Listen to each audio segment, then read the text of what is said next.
welcome back. It's so good to have you on your Feel Good Breakfast show. And believe it or not, financial stability is a type of self-care. This is something that I've learned since the start of the show, and I can't wait to learn a little bit more about this together. Now, managing our finances can be a way to reduce stress and also align values while supporting short and long-term goals. By prioritizing financial self-care, you're actually putting your current and future self first. And we love to do that. And here to discuss the intriguing art of financial self-care is our Big Soleil #ChooseSoft guest. And we've got financial planner Megan Smit in the building. Let's give her a feel-good welcome.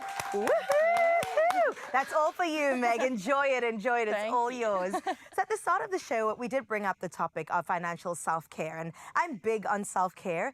I've never heard of financial self-care, though. So maybe you can elaborate on that a little bit more as to what this means. Sure. So I don't know if you've ever had a month where you've just been paid and life's good and you just go about your day, and then a week later you look at your bank statements and you think, what happened there? Who spent this money? Exactly. Where did it go? And that can cause stress, because now how are you going to get through the rest of the month? You haven't planned for things, and yeah, it can also make you go into debt, and it just forms a bad relationship with money if this continues over a long time. And yeah, it can be stressful. So financial self-care is just changing that relationship and getting positive, feeling positive and comfortable with money, and knowing exactly where your money is going and what you're doing with it, and just taking charge of your money. Sure. And yeah, a good way to start that is by having a budget in place. And yeah, so like, when you get paid, have automatic debit orders going into savings and investments, and that's out. You know that you're looking after your future self. And then from there, you then look at, okay, this is what income I've got, this is what I'm dealing with, and now how do I make my expenses fit within this budget? And really important to just live within your means, and not overextend yourself or go into debt. That's an important thing to bring up as well, because I was going to ask you how this sort of plays out on a day-to-day basis, and you've given such an incredible tip about that automated debit order. I mean, debit order in and of itself is a word that nobody wants to hear, but yes, if I don't have to think about it, it's already gone. What do I have left? Let's take care of this. And you said budgeting, right? Yes. So what else could that look like on a day-to-day outside of budgeting? So yeah, I think just being intentional with your purchases. I'm thinking about Christmas and Black Friday coming up and all of that, and you can just get carried away in wanting to buy things, and you get carried away in the moments, and just actually thinking, giving yourself some time to go home, think about it. Do you really actually need that? And then taking it from there.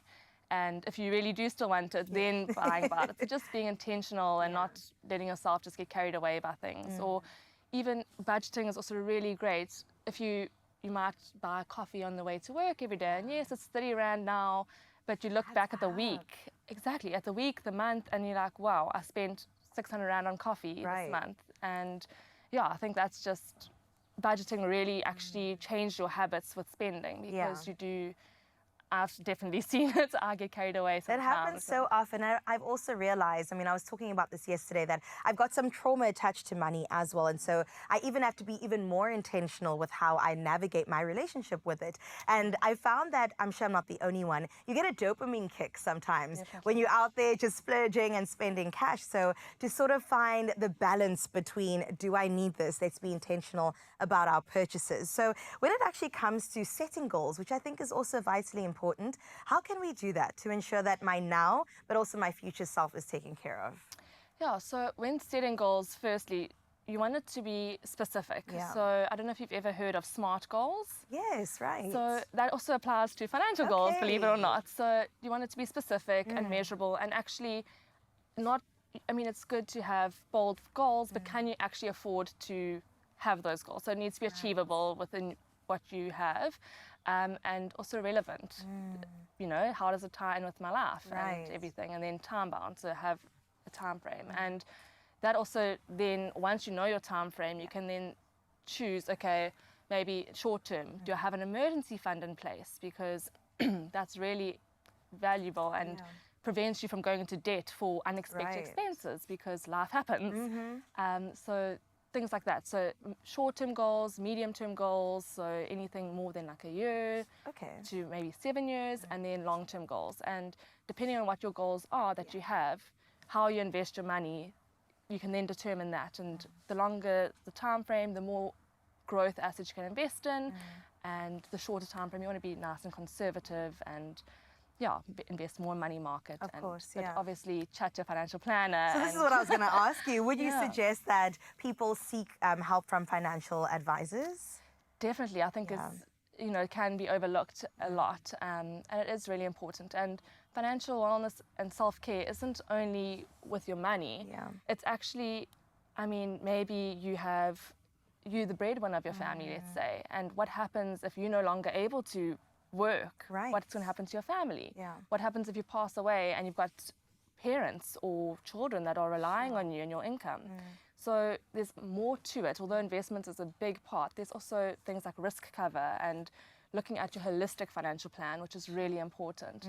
And I think can be overlooked. And even having a will in place and knowing that everything will be organized and dealt with accordingly when you pass away. So, Again, your future self. Exactly. Or the legacy that you leave behind. Definitely. Oh my gosh, such an important conversation, Megan. Thank you so much for sharing today.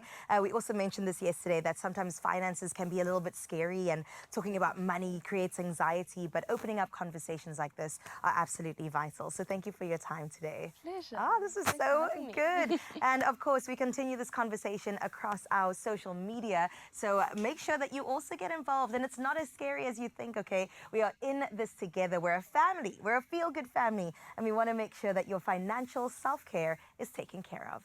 It's my feel-good breakfast show.